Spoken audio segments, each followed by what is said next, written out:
Assalamualaikum warahmatullahi wabarakatuh.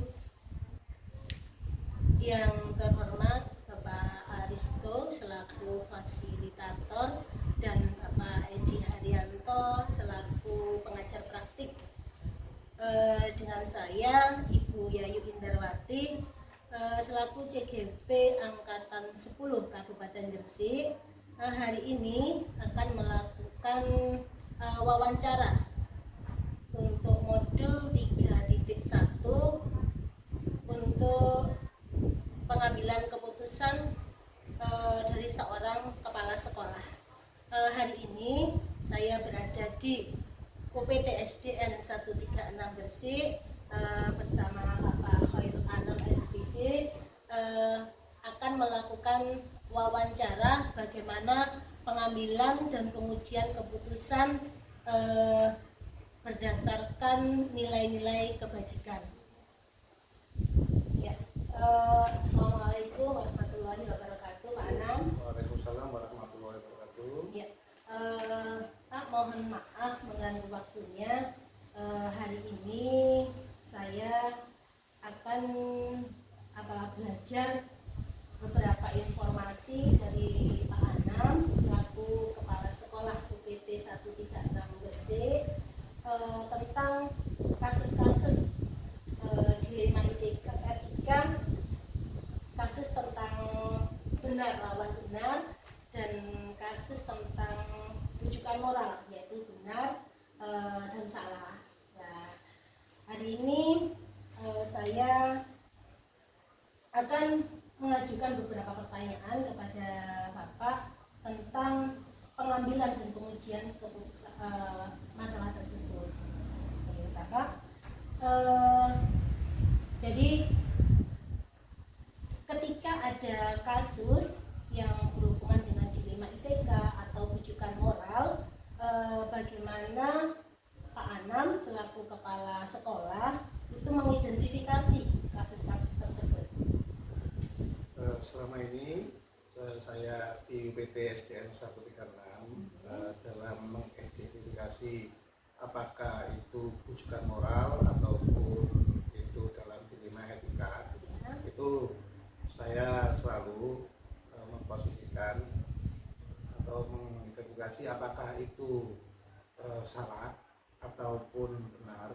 Nanti kalau hal tersebut salah dan benar, itu berarti saya kategorikan ke dalam rujukan moral. Sedangkan kalau umpamanya hal tersebut benar dan memang sama-sama benarnya dan harus diambil salah satu kebijakan di situ, itu kategori dilema etika.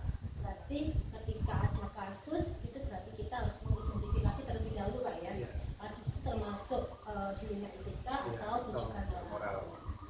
Kemudian ketika ada kasus yang seperti itu, bagaimana yang Pak Anam jalankan selaku pengambil keputusan di sekolah, terutama di sini untuk kasus-kasus yang mengandung dua kepentingan sama-sama benar, Bapak? Ya, karena ini mengandung nilai kebajikan sama-sama benar, ya, maka dalam mengambil keputusan itu saya selalu mengedepankan yang pertama, yaitu mengambil keputusan dengan memperhatikan paradigma dilema etika yang ada 3 prinsip itu, ya, dan 9 pengujian keputusan. Jadi mengambil keputusan itu harus berdasarkan 3 prinsip tadi, dan 9 pengujian keputusan itu, dan nanti juga di sisi lain akan saya mengambil referensi atau masukan dari para guru. Gitu. Berarti pengambilan keputusan tadi itu didasarkan dari 3 paradigma prinsip pengambilan keputusan dan 9 langkah pengujian pengambilan keputusan tadi, Pak, ya. Kemudian juga dimusyawarahkan dengan teman-teman, ya. Kemudian untuk lebih jelasnya, Bapak mungkin bisa dijelaskan langkah-langkah atau prosedur yang biasa Bapak lakukan. Yang pertama yaitu saya mengidentifikasi masalah dulu. Jadi masalah ini dalam kategori tadi dilema etika atau bujukan moral, jadi nanti dibedakan. Kemudian nanti kalau umpamanya setelah itu nanti saya juga akan menimbang ya, menilai apakah ini bagian sisi mana yang didulukan gitu. Kemudian saya melibatkan guru atau stakeholder yang ada di sini itu untuk mencari fakta yang ada. Apakah fakta-fakta ini nanti sama dengan apa yang saya hadapi ini? Apakah memang kalau berdasarkan fakta itu kebenarannya itu kebenaran yang hakiki, ya maka dari itu nanti saya baru mengambil keputusan. Jadi keputusan yang memang benar-benar berasal dari fakta yang ada. Jadi bukan hanya sekedar dari laporan atau dari media sosial yang memang kita belum ketahui. Jadi untuk mengetahui itu saya menugaskan atau meminta bantuan pada stakeholder yang ada di sini. Baru setelah itu nanti saya akan merefleksi. Ya, setelah diambil keputusan nanti baru direfleksi agar di kemudian harinya nanti kalau ada hal yang sama nanti bisa mengambil keputusan yang lebih baik. Ya. Kemudian dari langkah-langkah itu Bapak mungkin hal apa saja yang selama ini dianggap efektif, jadi yang mungkin lebih didahulukan ya, yang dianggap efektif dalam pengambilan kasus-kasus terutama pada kasus dilema ITK. Ya seperti yang saya bilang tadi, bahasanya nanti yang paling efektif adalah menggunakan 3 prinsip resolusi ya, yaitu berpikir berbasis hasil akhir, Ya. berorientasi pada aturan yang benar, kemudian menggunakan rasa peduli itu. Kemudian dalam jangka panjang juga merupakan hal yang efektif. Dari ketiga tersebut nanti dapat dipertanggungan jawab dalam waktu yang lama itu. Jadi di samping itu juga saya juga mengedepankan diskusi dengan para guru dan juga pemangku kepentingan di bidang pendidikan. Karena apa? Karena permasalahan dilematika ini yaitu tadi menimbang 2 hal yang sama besar. Iya.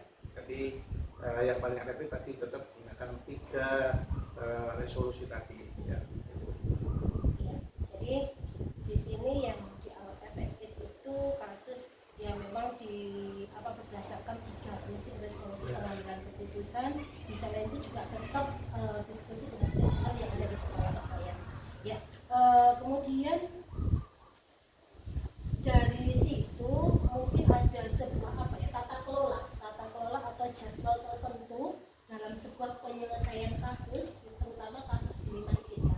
Kalau penyelesaian kasus dilematika, kalau di UPT 136 ini yang saya ini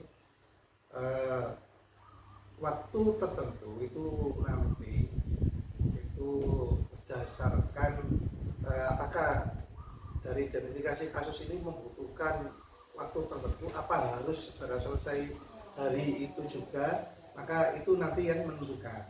Jadi kalau memang sifatnya urgent ya, itu harus diselesaikan hari itu juga, maka keputusan itu juga akan saya selesaikan hari itu juga. Akan tetapi kalau ini membutuhkan waktu, maka nanti saya akan mengumpulkan stakeholder yang ada, guru-guru yang senior, kemudian nanti guru lokal yang ada di daerah sini, itu nanti akan kami minta pertimbangan sebagai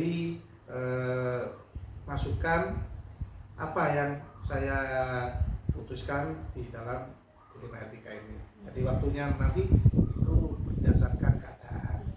Jadi waktunya itu tergantung kasusnya ya, ketika kasus itu urgent dan harus diselesaikan harus segera ditindaklanjuti. Ya, tapi kalau maunya masih bisa membutuhkan analisis yang lebih, nanti baru waktu tertentu itu.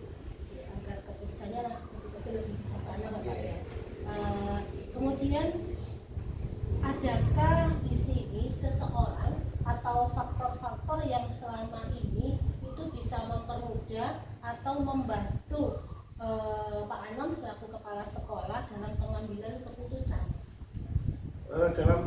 keputusan di sini saya terbantu atau faktor ya yang pertama dari guru yang mengajar di sini itu hampir 50% lebih itu adalah orang lokal. Maksudnya lokal itu memang domisilinya di Desa Pucung sini.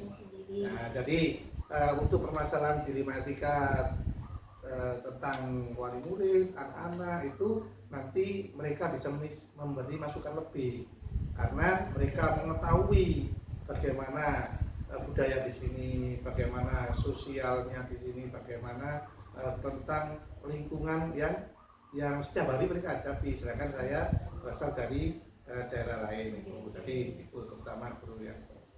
Kemudian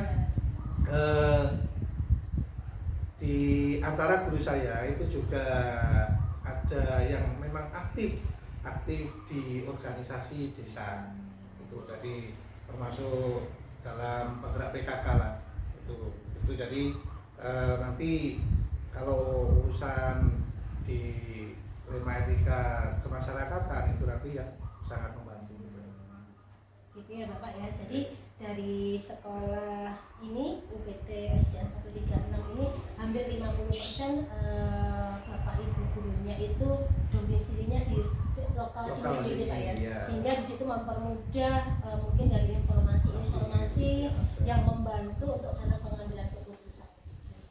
Kemudian ini yang terakhir Pak, dari semua hal yang tadi Pak Anam sampaikan, di sini mungkin ada pembelajaran apa yang dapat Pak Anam petik dari pengalaman Pak Anam dalam pengambilan keputusan dari kasus-kasus dilema etika yang mungkin sudah Pak Anam itu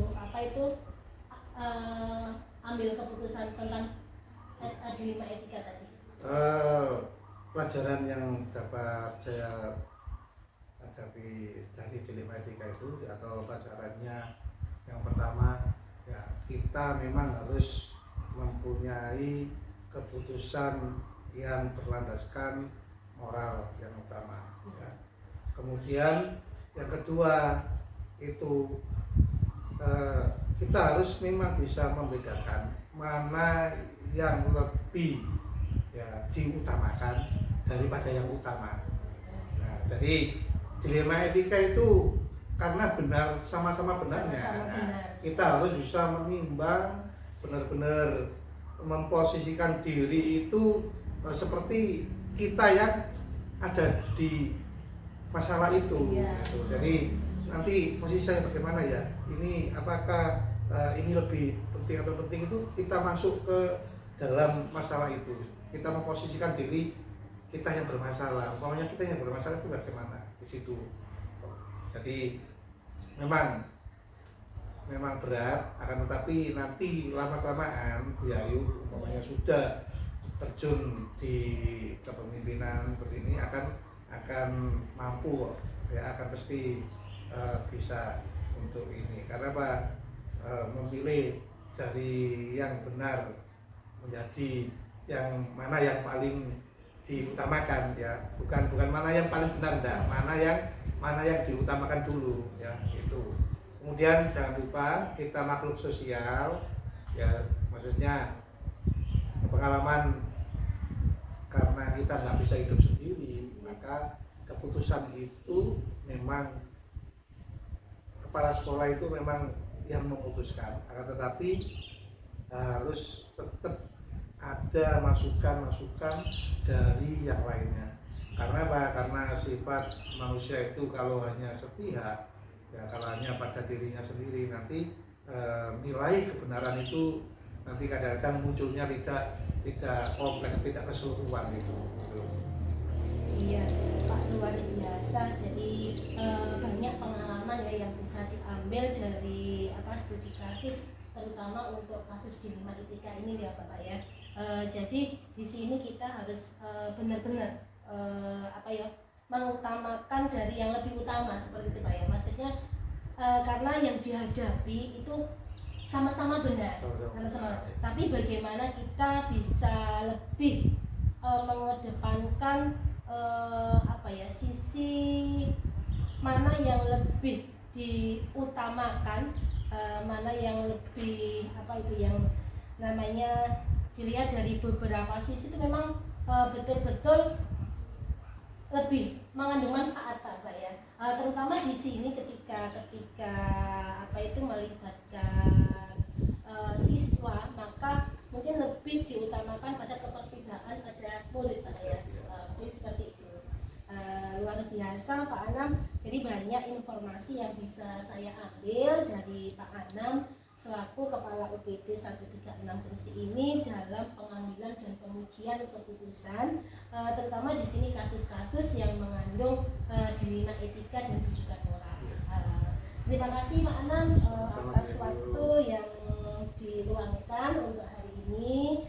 Semoga sekolah UPT 136 ini lebih apa Pak, lebih berprestasi ya, lebih maju ya Pak ya. Terima kasih Pak Anam. Assalamualaikum warahmatullahi wabarakatuh.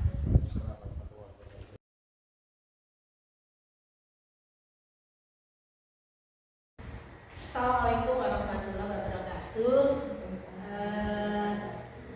Bapak Ibu guru hebat, untuk hari ini saya Yayu Indarwati CGP Angkatan 10 Kabupaten Gresik akan melakukan wawancara tentang pengambilan keputusan berdasarkan nilai-nilai kebajikan oleh seorang kepala sekolah. Hari ini saya akan menggali informasi dari Ibu Restuwardani selaku kepala sekolah SD Muda Karisma atau SD Muhammadiyah 2 Balongpanggang.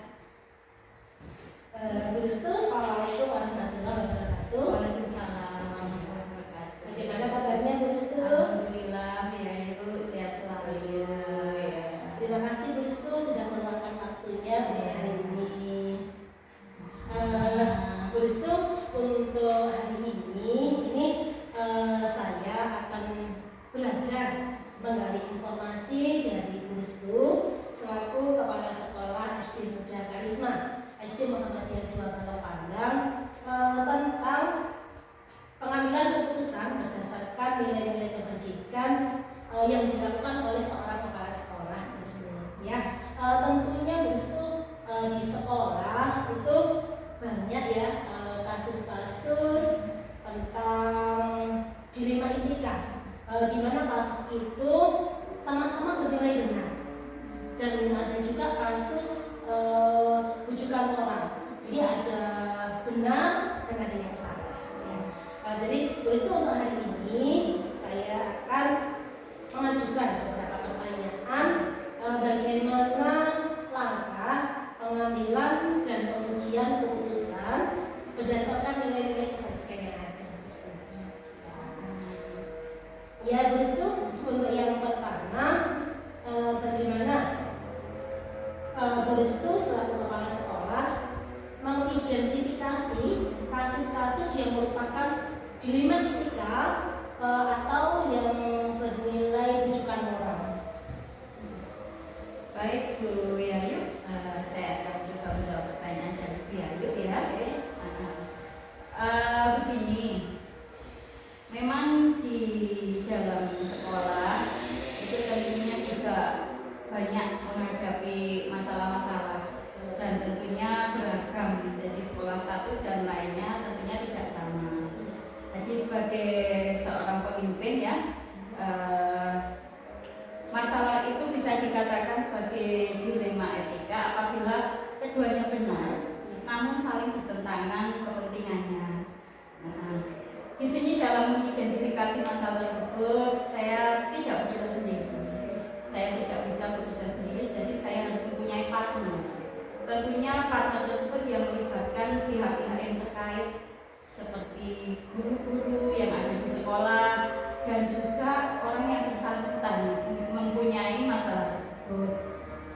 Kemudian bisa dikatakan bahwa apakah itu termasuk masalah rujukan moral atau dilema etika. Gitu. Jadi Bu Restu dalam mengidentifikasi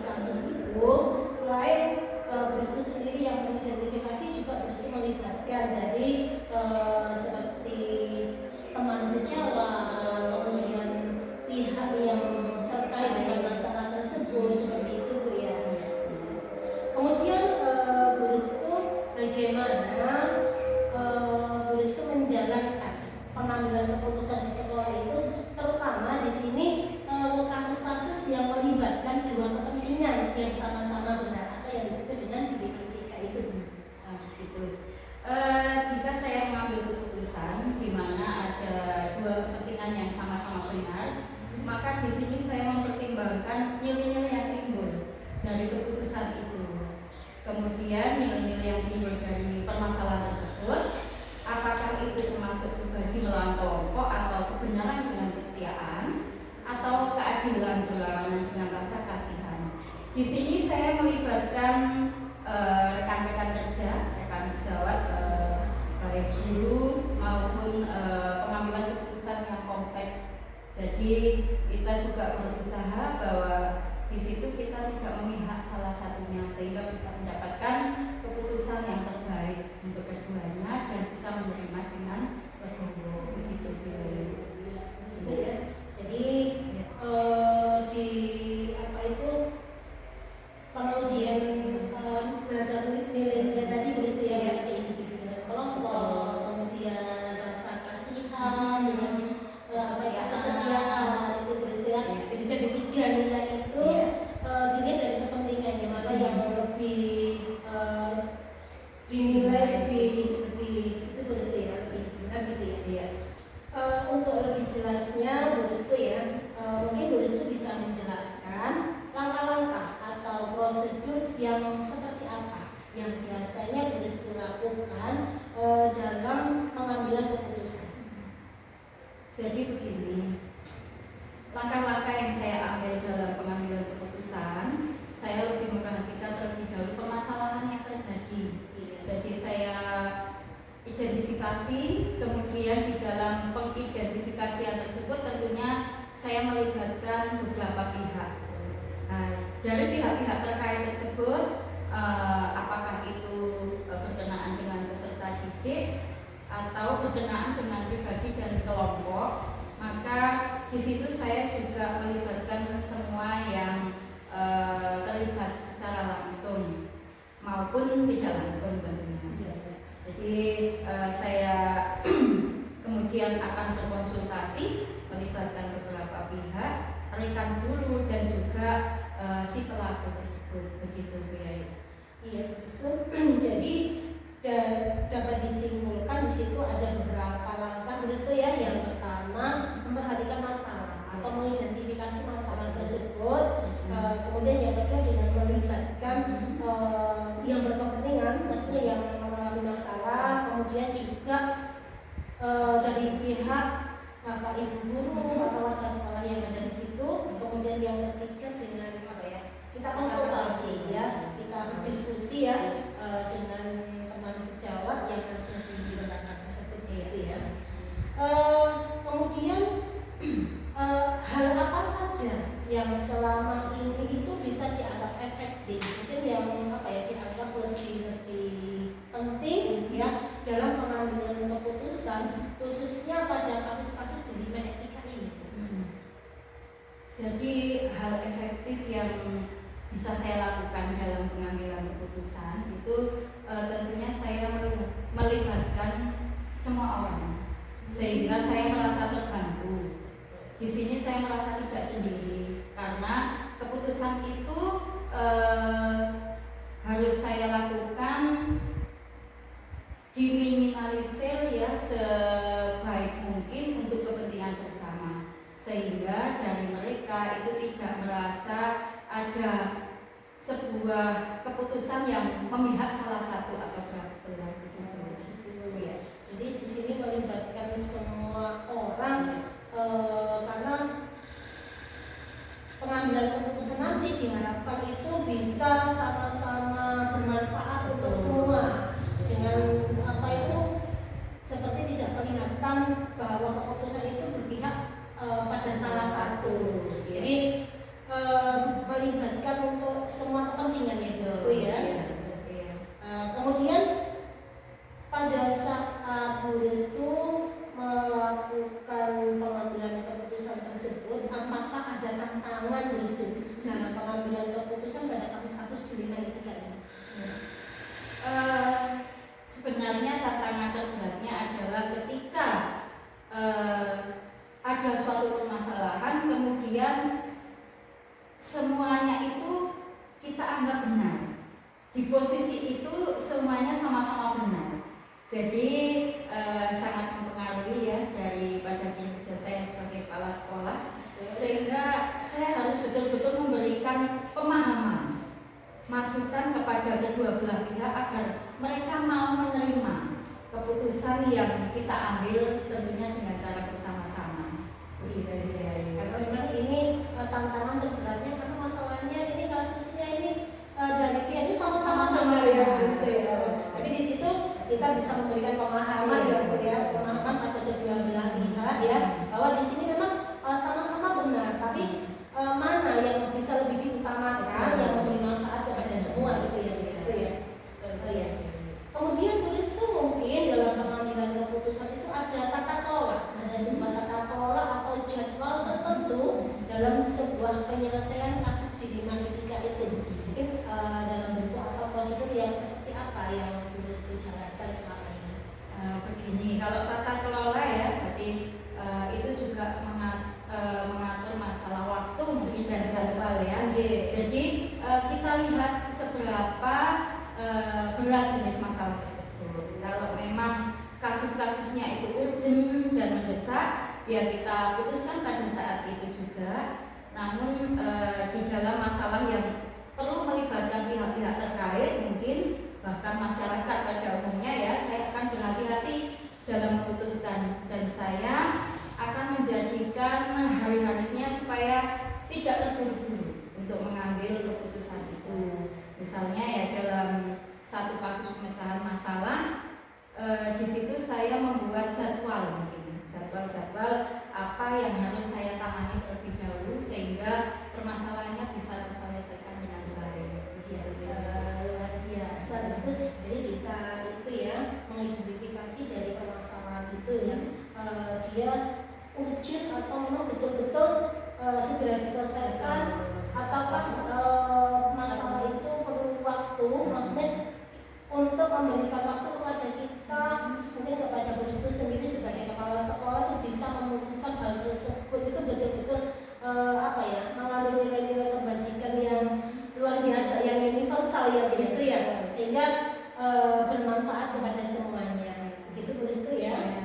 Kemudian Bu Restu ini, adakah di sini Bu Restu seseorang atau faktor-faktor yang selama ini itu mempermudah atau membantu Bu Restu selaku kepala sekolah dalam pengambilan keputusan dari kasus-kasus dilema etika ini Bu? Tadi sudah saya sampaikan bahwa pengambilan keputusan saya tentunya juga melibatkan warga sekolah, yang terutama adalah wali kelas, juga rekan sejawat, mungkin juga dari komite sekolah juga turut andil, sehingga harapan saya ketika semua terlibat itu maka akan menjadikan modal penguat pengambilan keputusan dan menjadi dasar utama apabila nanti ada beberapa pihak lain yang komplain terhadap keputusan yang kita ambil, begitu ya. Ya, jadi di situ semua warga sekolah ya dalam hal ini yang dilibatkan ya, yang juga membantu mempermudah kita dalam pengambilan keputusan sebagai modal penguat ya dalam pengambilan keputusan itu, sehingga nanti diutamakan itu bisa membantu juga sebagai dasar ketika ada penjelasan ketika yang punya masalah itu mungkin kurang menerima atau bagaimana ya, sehingga itu menjadi keputusan bersama karena itu menjadi sebuah keputusan bersama sehingga dasarnya kuat ya Bu Restu ya. Oke Bu Restu, mungkin ini yang terakhir Bu ya. Jadi dari semua hal yang sudah Bu Restu sampaikan tadi tentang pengambilan dan pengujian keputusan, pembelajaran apa yang bisa dipetik dari pengalaman Bu Restu dalam pengambilan dan pengujian keputusan, terutama di sini kasus dilema etika? Jadi selama saya mengambil keputusan di keputusan dilema etika ini, saya mendapat pembelajaran bahwa memutuskan kasus itu tidak mudah, karena kita juga harus memperhatikan beberapa hal yang sifatnya sosial komunikasi. dan kemudian kita senantiasa menjalin komunikasi sehingga tercipta kerjasama yang harmonis begitu, sehingga pihak yang terlibat nanti akan juga merasakan sama-sama saling belajar dalam memecahkan masalah begitu ya. Jadi di sini ada pelajaran penting yang justru bagaimana ketika kita dalam penyelesaian masalah itu tidak mudah dan harus berhati-hati. Kemudian yang diutamakan adalah sosial komunikasi. Artinya ketika kita bisa berkomunikasi dengan baik secara sosial, secara di masyarakat ya, kita bisa berkomunikasi dengan baik, menjaga itu semua dengan baik, maka nanti insya Allah itu semua permasalahan atau kasus yang bagaimanapun, terutama kasus di Lina Etika ini bisa terselesaikan dengan baik. Begitu ya, Bu Restu? Iya,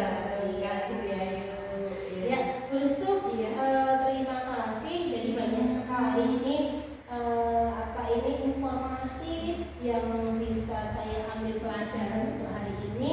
Bagaimana seorang kepala sekolah seperti Bu Restu bisa mengambil keputusan dan menguji keputusan itu berdasarkan nilai-nilai kebajikan, bagaimana bisa bersosial di masyarakat dengan komunikasi yang baik sehingga tidak ada masalah di kemudian itu ya, sehingga di sini diperlukan sebuah kolaborasi kerjasama yang luar biasa dari semua warga sekolah gitu ya, terutama di sini guru, kemudian komite gitu ya, dan di sini kita lebih mengutamakan bagaimana